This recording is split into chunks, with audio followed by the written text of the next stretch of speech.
Enzo Recto, kalaban ang katiwalian at kasinungalingan, kakampi sa katotohanan at kabutihan. Mga kabunyog, kakasuhan na si Marcoleta.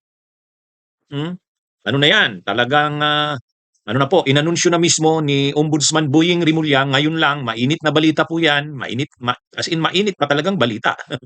Within this week, sasampahan na ng kasong plunder si Rodante Marcoleta. Yun. Ano na yan mga kabunyog, hindi po yan fake news.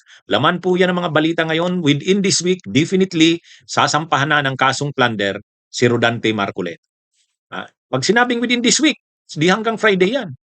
Ngayon, pag final yan sa Friday, Monday, mayroon namang warrant of arrest niyan. Katulad yan ni Jinggoy. Diba, mga kabunyog? Kaya ano na ito, medyo matinding balita ito. Kasong plunder yan, non-bailable yan, mga kabunyog. Non-bailable. Saan ba nag-ugat yung kasong plunder na yan?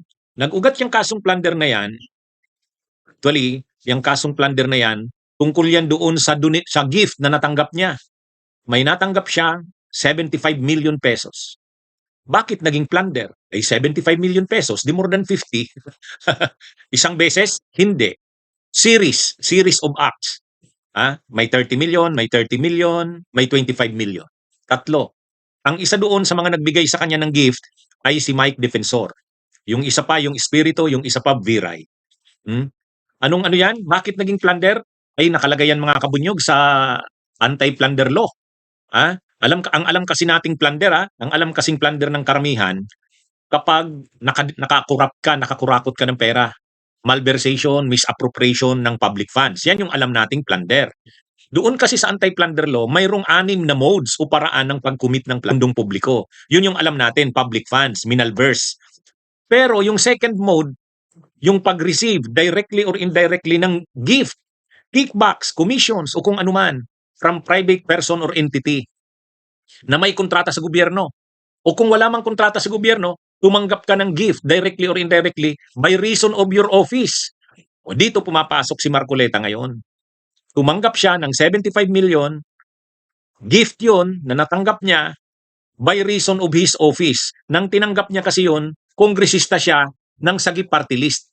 Yan yung ano dyan mga kabunyog. Doon siya pumapasok sa plunder. Ngayon, saan galing yung ano? Saan galing yung ebidensya dyan? Galing mismo kay Marcoleta. Galing mismo kay Marcoleta. Yun yung mga sinabmit niya sa COMELEC. Sworn affidavits niya yon. Mga sinabmit niya. Kaya nga madali lang naman ni-resolve ng ombudsman. Bakit madaling ni-resolve ng ombudsman? Bakit madaling na-resolve? Kasi may ebidensya ready na. Kanino galing ang ebidensya? Kay Marcoleta mismo. Yung sinabmit niya sa COMELEC na mga counter affidavits niya. Doon nag-base. Kaya ano ito mga kabunyog, ngayon, alam naman natin na anumang oras, anumang araw, sasampahan ng kaso si Marcoleta. Ngayon, nag-announce na si Ombudsman Boying Rimulya, binalita na ng mainstream media, within this week, papailan ng kasong plunder si Marcoleta. O yan. Within this week, definite na. Ano na ito? Kumbaga, sa bagay, si Marcoleta naman, inano niya naman to Anticipated niya na to. Kaya lang, ito kasi, ang nag-announce na mismo ngayon, si Ombudsman Boying. Sabi niya, ipafile na namin definitely within this week. Ngayon, ang sabi ni Marcoleta kasi diyan, inimbintong kaso. Hindi inimbintong kaso yan Hindi yan inimbintong kaso. Pag inimbinto mo kasing kaso, ibig sabihin, yung mga testigo mo at ebidensya, inimbento. Paano mo naman masasabing inimbento? Okay, sa hindi nakasubaybay nitong kasong ito. Originally, ang kaso dito, hindi tungkol sa plunder. Ang una munang kaso ditong kinaharap ni Marcoleta, mga kaso sa eleksyon. Diyan nagsimula lahat yan mga kabunyog, sa eleksyon. Bakit sa eleksyon nagsimula? Nag-submit si Marcoleta ng SOSE, yung Statement of Contributions and Expenditures. Yung sinabmit niyang SOSE, Statement of Contributions and Expenditures, ang expense niya o nagastos niya nung May 2025 election nung tumakbo siyang senador, parang 142 million. Ngayon, pag upo niya sa gobyerno bilang senador, nag-submit naman siya ng SALN, Statement of Assets, Liabilities, and Net Worth. Ang worth niya naman na sinubmit doon, net worth niya, parang 42 o 52 million. Di kulang. Paano ka nakagastos ng more than 142 million sa eleksyon? Samantalang, ang net worth mo lang naman ay 52 million. Tapos doon sa donations, sa sosi niya, zero. Zero. Kaya nga nagka-problema siya, di ba? Sa Comelec. Nagka-problema siya. Tapos nag-live pa si Marcoleta, mayabang pa doon sa live niya. Doon sa kasama niya yung mga sa Net25, yung saganang mamamayan. Sabi niya, alam nyo, yung partner niya doon sa broadcast, alam nyo, mayroon naman talaga akong mga donors. Sa totoo lang, marami akong donors, kaya lang ayaw naman nilang ipasabi yung pangalan nila, kaya hindi ko dineclare. O di, yun, problema na naman yun. Bakit problema? Hindi mo naman pwedeng hindi i-declare ang donors mo. So ang ginawa niya naman, dahil mali yung sagot niya na yun, nagkamali siya doon. Ang sabi niya, hindi, natanggap ko yung donations January 6, 9, and 10 ng 2025. So sabi niya, nung natanggap ko yung donations na yan, tatlo yan. Una, 35 million, 35 million, tapos 20 million, ganon. Tatlo daw ang donors niya. Si Mike Defensor, yung isang Espiritu ang apelyido, at saka yung isa, Biray ang apelyido. Natanggap niya yon. Pero natanggap niya daw yon January 2025. Ang January 2025 niya, hindi pa naman campaign period yan. So in-apply nila yung Piñera Doctrine. Mayroon kasi kaming tinatawag na Piñera Doctrine sa election law. Ang Piñera Doctrine, kapag hindi pa campaign period, hindi ka pa kandidato. Ang campaign period ng senador nitong May 2025, February 8 yata yun eh. So yun ang argumento ni Marcoleta. Nakatanggap siya ng gift, donation galing kila Biray, Espiritu at Defensors, totaling to 75 million.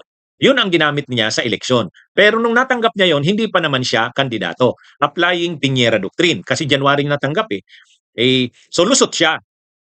Doon siya nakalusot sa Comelec. Kaya dinismiss ng Comelec yung kaso niya. Di ba tuwang-tuwa siya noon? Kasi sabi ng Comelec, hindi naman siya pa kandidato nung natanggap niya yon. Ang problema ngayon ito, okay, tinanggap mo yung donation, hindi ka pa kandidato. Pero congressman ka ng Sagip Party List. Kasi hindi naman siya nag-resign. Hindi naman siya nag-resign sa pagiging congressman ng Sagip Party List. Mayroon tayong Anti-Graft and Corrupt Practices Act. At mayroon din tayong Anti-Plunder Law. Ano ang nakalagay sa Anti-Graft at saka sa Plunder Law, Anti-Plunder Law? Ang nakalagay, pag public officer ka, bawal kang tumanggap ng any gift. Gift. By reason of your office. Directly or indirectly, pagkakatanggap mo niyan.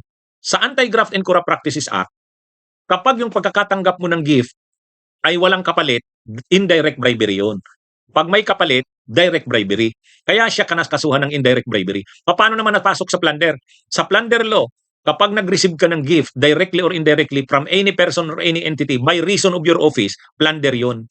At dahil series of acts yan, series of acts, ilang yun? 20 million, 35 million, 35 million. Saan galing yung ebidensya doon?